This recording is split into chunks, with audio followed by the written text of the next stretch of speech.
Halo rekan-rekan semuanya, kembali lagi bersama saya. Kali ini saya akan mencoba melanjutkan pembahasan berkaitan dengan Pi Network yang terbaru lagi. Nah, di sini ada beberapa informasi yang sangat mantap sekali ya, informasi demi informasi berkaitan dengan Pi Network memang sangat masif sekali. Di sini membuktikan bahwa Pi Network memang sangat layak dinantikan dan memang sedang dinantikan oleh seluruh orang di dunia.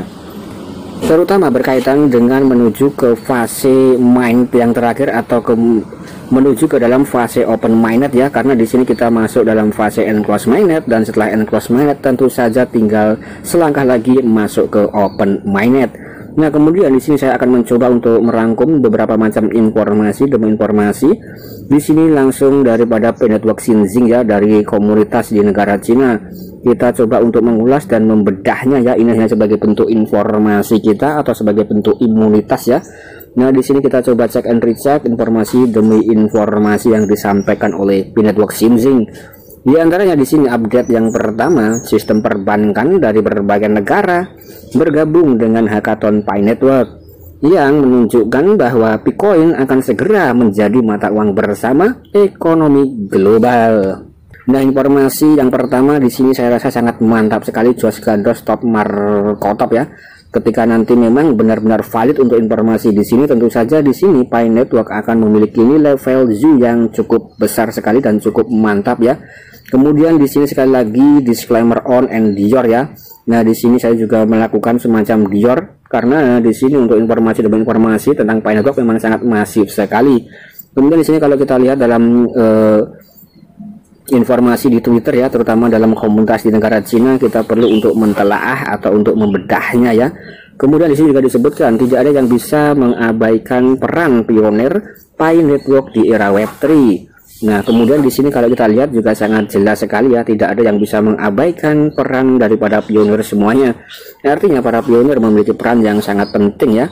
Dengan banyaknya komunitas pionir-pionir yang tersebar di 200 lebih negara, itu membuktikan kekuatan daripada project Pi Network yang sangat mendunia dan memang sudah layak disebut sebagai project kripto global ya, ekosistem blockchain online secara global. Nah, kemudian di sini juga disebutkan tentang sistem perbankan ya. Nah, perbankan memang berhubungan dengan keuangan. Kemudian di sini bergabung dengan event hackathon Pi Network. Nah, ini kalau benar berita seperti ini, tentu saja menunjukkan betapa besarnya Pi Network ya, betapa besarnya project Pi Network. Dari segala aspek, dari segala bidang ya, ini bisa masuk ke dalam jaringan Pi. Nah, ini sangat top markotop sekali ya. Nah, bagaimana pendapat rekan-rekan nanti bisa tulis dalam kolom komentar ya. Kemudian di sini ada screenshot yang menyebutkan tentang hal ini, tapi di sini dalam bentuk bahasa China.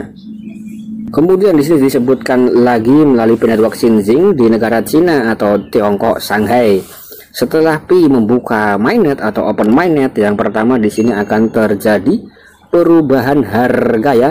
Jadi yang pertama akan ada perubahan harga karena peningkatan permintaan. Kemudian yang kedua, puluhan juta orang menggunakan koin Pi untuk bertransaksi, mengarah ke adopsi yang lebih luas. Jadi di sini sangat mantap sekali ya. Tentu saja di sini setelah memasuki fase open mainnet ya, disebutkan untuk permintaannya akan meningkat. Nah, ini artinya berkaitan dengan supply and demand. Ketika supply-nya itu sedikit ya, dan untuk total supply-nya terbatas, kemudian yang bisa di mining itu terus terhelping, maka koin Pi akan sangat langka. Kemudian di sini berbanding terbalik, ketika permintaannya tinggi, secara otomatis harganya akan melesat ya. Itu adalah salah satu cara dalam hukum ekonomi ya. Nah, seperti itu rekan-rekan, permintaan dan juga penawaran, supply and demand ya. Nah, kemudian di sini juga disebutkan bahwa Pi Network sebelum open mainnet saja permintaannya sudah tinggi ya. Kemudian nanti intinya kita tinggal lihat saja nanti ke depannya ya. Kemudian di sini sebagai bentuk informasi tambahan yang penting, sekali lagi saya mencoba untuk selalu memberikan informasi kepada rekan-rekan semuanya, terutama untuk keamanan ya. Jangan pernah rekan-rekan itu menginstal aplikasi apapun yang belum jelas ya. Jangan sampai rekan-rekan itu juga menempelkan prasasti rekan-rekan semuanya itu di dalam aplikasi-aplikasi yang tidak jelas. Sekali lagi di sini saya ingatkan seperti itu ya, karena di sini ada beberapa rekan-rekan kita yang kehilangan koin Pi. Mungkin salah satunya pernah menempelkan prasasti ketika memasuki aplikasi-aplikasi yang tidak jelas ya. Nah, maka dari itu rekan-rekan yang belum KYC, dan rekan-rekan yang sudah KYC tentu saja harus mengamankan kode prase rekan-rekan semuanya. Kemudian di sini saya akan kembali melanjutkan informasi berikutnya ya, masih dalam Pi Network Xinjiang. Disebutkan di sini segera tatanan dunia baru, sistem mata uang dunia baru dan jenis baru mata uang cadangan internasional akan lahir.